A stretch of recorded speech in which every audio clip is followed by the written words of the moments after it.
All praises to Yahweh, Ba'ashem Yahushai, Ba'ashem Yakwadash, Sablanus to the elders and apostles of Great Stone, Shalom to the elect wishing this word in truth and in sincerity, with the hope of receiving mercy of Yahweh, Ba'ashem Yahushai. Yahweh is the name of the Heavenly Father, Yahushai is the name of His only begotten Son. The so-called Negroes, Hispanics, and Native Americans are the Israelites according to the prophecies that are written in the scriptures.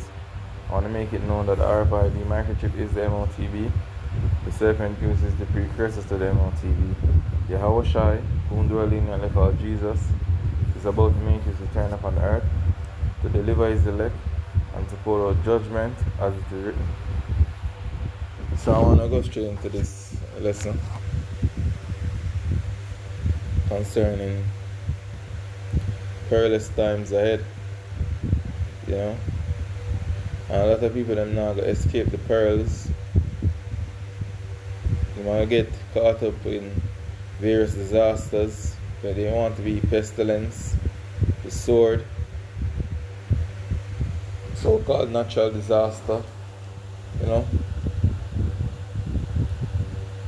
But they are going to get caught between a rock and a hard place. So this is 2 Ezra 8 verse 50. For many great miseries shall be done to them that in the latter times shall dwell in the world, because they have walked in great pride. So let's see what's going on in international news right now.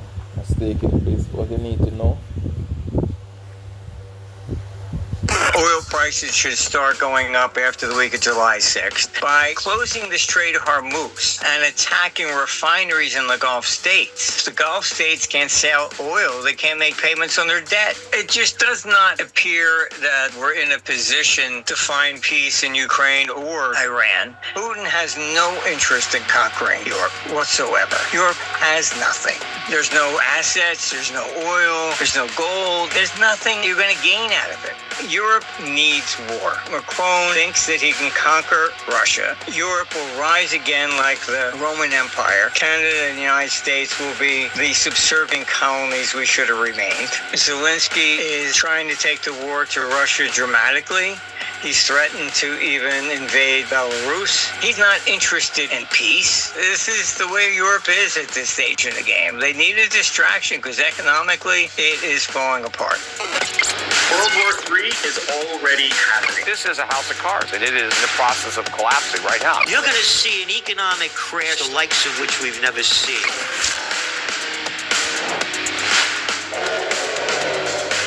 Hi folks, Canadian Prepper here. Today I'm joined by Martin Armstrong, the founder of Armstrong Economics and the creator of the Socrates program, a computer-driven forecasting system built to track global capital flows, markets, political risk, and economic cycles.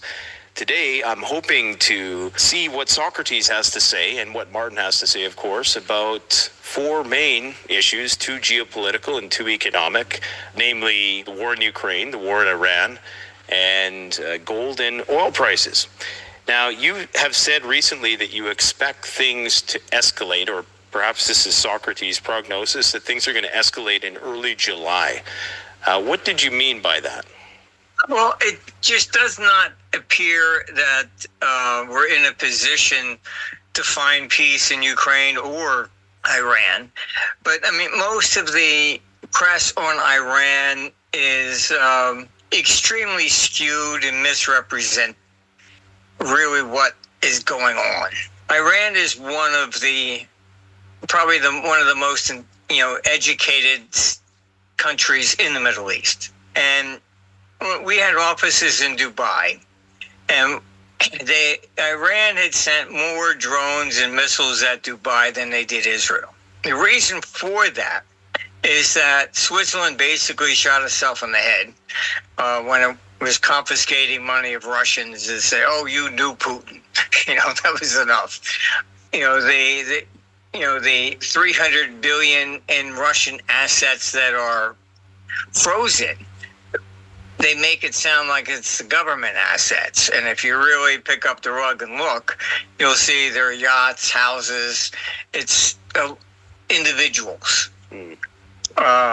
I mean, there's government assets there too, but that's kind of like saying, well, I don't like Macron, so I'm going to freeze assets of all French. I mean, you just don't do that. So when Switzerland did that, basically all the money started leaving. And it went to mainly Dubai and Singapore. So in Dubai, they have a $30 billion AI facility that they built there. And everybody's there. Amazon, OpenAI, etc. So Iran did attack that. Now, they didn't destroy it, but they did damage it to the point that it went offline for about a week. And what happened was the banking system went down. I mean, they didn't really want to report this, but I mean, we got staff there. We couldn't even send them a wire. And so Iran is, the Strait of Hormuz, etc. Look, they know that cutting off the oil does not hurt the United States. Won't even hurt you there in Alberta. However, it will. The main thing is, yes, it impacts Asia and Europe. But during COVID, oil went down to $6.50. And the Middle East, Gulf states couldn't fund themselves. So they ended up borrowing extensively. So by closing the Strait of Hormuz and attacking refineries in the Gulf states, what they're really doing is that if the Gulf states cannot, make payments, can't sell oil, they can't make payments on their debt, and that sets in motion a banking crisis, which leads straight to London. All right, so it's a lot more complicated than people realize. The headlines, the press doesn't. I don't know if they're deliberately not reporting things and told not to, or they're just incompetent. It's a coin toss at that stage. So do you think the MOU then is a way to get those oil flows? Is it primarily so that the Gulf states can start exporting oil, pay down those debts, and avoid a global banking crisis?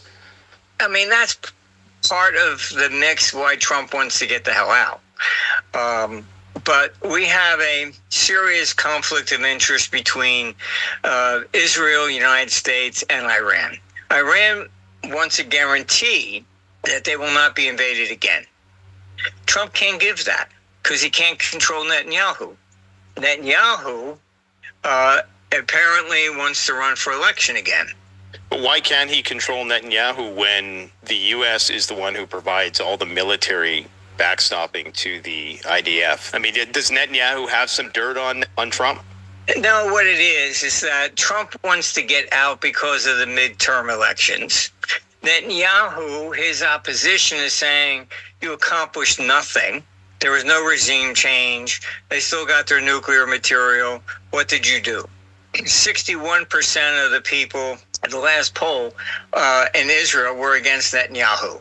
And then Iran, from their perspective, they want to guarantee, okay, fine, we open up the strait, we're not going to be attacked again. And Trump can't do that. So you have a conflict of interest between all three. I just don't understand, though, what is this stranglehold that Netanyahu has over Trump? Because Trump could, or in theory anyways, they're the superior military. They should be able to say, hey, we're not going to support you if you attack Iran again. Like Defense Minister Katz is threatening to assassinate the Ayatollah, saying that he's marked for death. Now he's not going to the funeral of his father. I don't think he ever was going to go because obviously he was marked for death since this thing started. But what do the Israelis have on Trump that he can't just extricate himself and say, look, we're turning the warships around and you're going to make a deal with Iran or you're going to deal with it yourself? Peace out, making it easier for you to order your favorite pizzas. No waste no time, so you can do it online. Just click on PizzaHutJamaica.com or text 876-837-4. Which number that? That's the WhatsApp line. Order and enjoy Pizza Hut just got easy. With Pizza Hut Click and Collect now, you can order Pizza Hut online at PizzaHutJamaica.com or through WhatsApp at 876-837-4488. Pizza Hut, now that's delivery.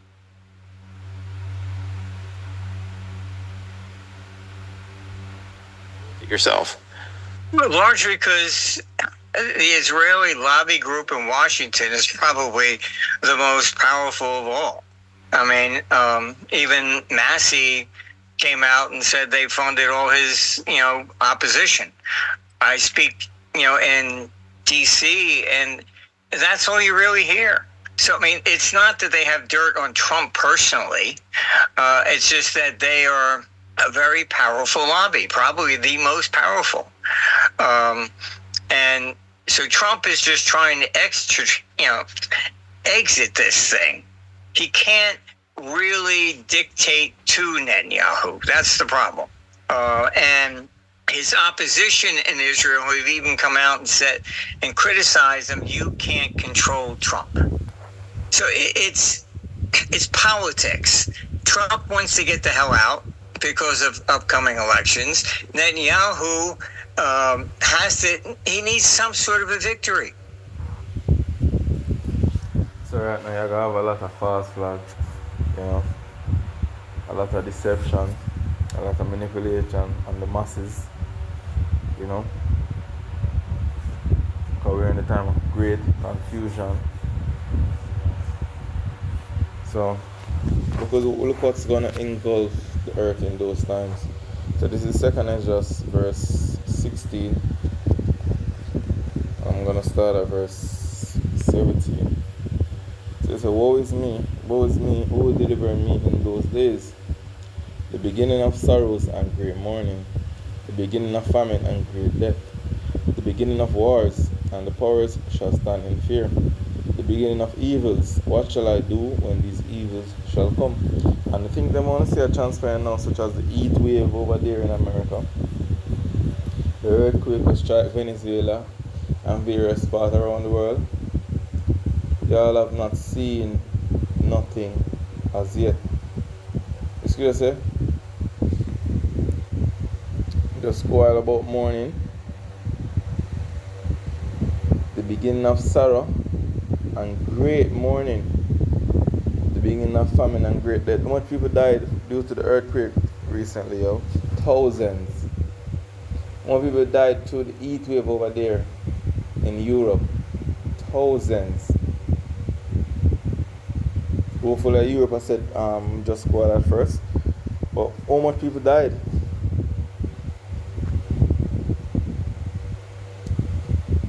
And the death count just rise up day by day. And I said, y'all not see nothing as yet. It's going to get worse. So I just really want to show you what's going on in the news. That I want to say, Kalalal, Yahweh, Ba'ashem Yahweh Shai, Ba'ashem Yahweh Kodash, Shalom.